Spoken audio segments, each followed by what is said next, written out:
big paper for the semester. That's the researched argument essay. We're going to do this like we normally do in various stages, and so you're going to have to kind of keep track of things and post things correctly. I hope I've given you enough information on the Blackboard site so you can tell what goes where, but we'll walk through things. And when in doubt, send it to me via email. You know that deal. So the researched argument essay is paper 4. It needs to be at least 5 pages of content in MLA style, in the MLA format. You need to have at least 4 sources. 2 of them have to be peer-reviewed journals. The other 2 need to be academic level news sources, things like that, that are credible and easy, to rely on. There's kind of your outline for your 5 pages. You have a good intro that kind of sets things up for us and then gives us your thesis, okay? And your thesis needs to be something along the lines as, you should do something about X because, okay? And there's more guidance on thesis writing in your ebook, The Norton Field Guide to Writing, and so that's for you to take advantage of.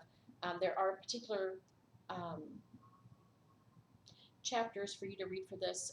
Chapter 13 is the one on arguing a position, and that's kind of what we're going with here, so it's part of your reading. So your intro should end with your thesis. Give us as much background information as you think we need to understand your argument. Don't pat us on the head like we're 2. We hate that. But give us enough information so that we can follow your argument. And then your argument. At least 2 major reasons. I would encourage you to do 3 or 4, just because the more the merrier, and it's 5 pages. You also need to include a counter-argument, a refutation. Basically, some people might say this other thing. Here's why either it's not right, or it doesn't matter, or where it doesn't change your argument, or it adds to your argument, whatever. Some way of dealing with what reasonable people might disagree with you about, okay? And then a conclusion that ties it all together and then leaves us with a thought. Your 5+ pages does not count your works cited, okay? Should be about 1,200 words, give or take, but 5 pages. Works cited page on its own page, properly formatted. We will work through some MLA stuff and all that before we get here, and so you should be happy with that. When in doubt, check the MLA section in your book, or if you prefer, go to the Purdue OWL. I've got multiple links to that throughout our class because I think it's really good. It's the best one out there, and it's nice to have a bookmark. Okay, so you have the assignment sheet. If you haven't printed it out or you don't have it on your device, do pause me and then go do that because this is going to be important. Okay, so I am going to read some of this for you because I think that helps a little bit. For the assignment, you're going to draft a formal academic essay in MLA format that details an argument about your selected topic. And you're pretty much broad open, except you may not write about abortion, gun control, the death penalty, or COVID. No. 2 reasons. One, they don't make for very good 5-page essays because these are huge topics and there's a lot to tackle.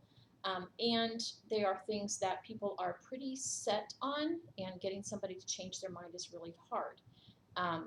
Definitely takes more than 5 pages. So I don't want you to write about those things because they're too complex, and I really don't want to read another paper on abortion, okay? What I want you to write on is something that's interesting to you, something that you think is important, and we're going to get at this a couple different ways. We're going to do it in steps, so be careful with your submissions. We will preface this unit with some intense MLA work, so hold on to your halos. First, we're going to work through a topic memo. I have another video for that.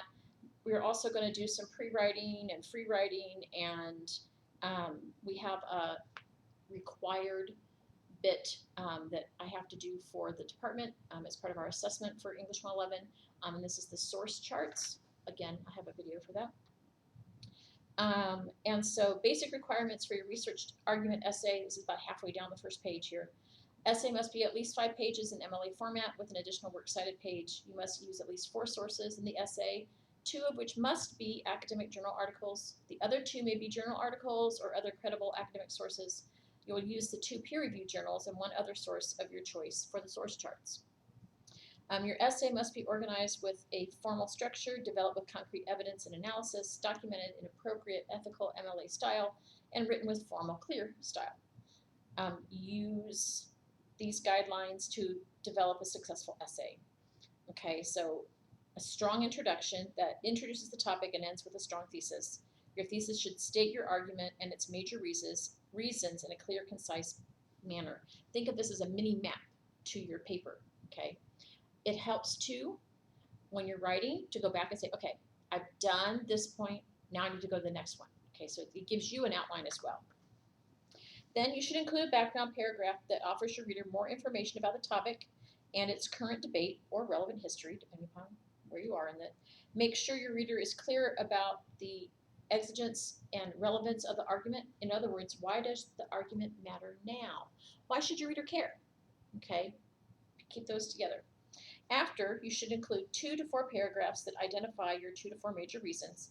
Each paragraph should have a clear topic sentence that links back to the thesis. Should be part of that. First reason, second reason. And you should support each body paragraph with sufficient credible evidence and analysis. Before you conclude, please add a refutation of opposing arguments where you will present the opposing side or potential obstacles to your argument and offer a refutation in order to convince your reader and eliminate bias. I've done my homework. Here's why it doesn't matter. Finally, compose a concluding paragraph that ties all your paper's points together and argues an overall significance.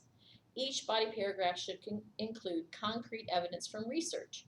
You should integrate your research smoothly and ethically. That means don't plagiarize. Use identifying tags to introduce your sources and show your reader an outside idea. Always analyze the significance of the research before you move on to the next point. And there's an example. Your tone and style need to be academic and polished. This adds credibility to your voice. Reading aloud will help the most with this. Try to avoid first and second person in this style of writing. I would much rather see I and we than a you, okay? Only use you when you're asking your reader a question because it points a finger at them, and that's not the way to get people to listen to you.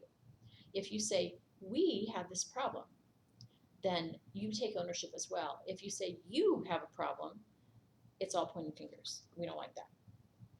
Okay, once you have completed your draft, assignment link, requirements are on here again. You have your, in our course information, major assignments, then scroll down to paper 4, researched argument. You're going to have all the dates and everything you need. It's also in our regular major assignments paper. This is kind of one of those assignments that everybody kind of hates, but we have to do it. Research and analysis is the base for pretty much any kind of leap forward in information in any field. And so if we don't do research, if we don't look at things that have happened that are a conversation already, we think we're working in a vacuum. It's all just about me. I'm the only one. That's never true, okay? Regardless of where it comes from, it's never true. You are part of a conversation, and acknowledging that early on and getting to a point where you can say, okay, we know about all this stuff over here, but what about this? Okay, but what about this? That's kind of the point of research. Okay, so walk through the assignment sheet, make sure that you understand what you're supposed to be doing, and look at the different things we're going to do, and it'll be good. It'll be fine. If you have questions, you know where to reach me. You have my email.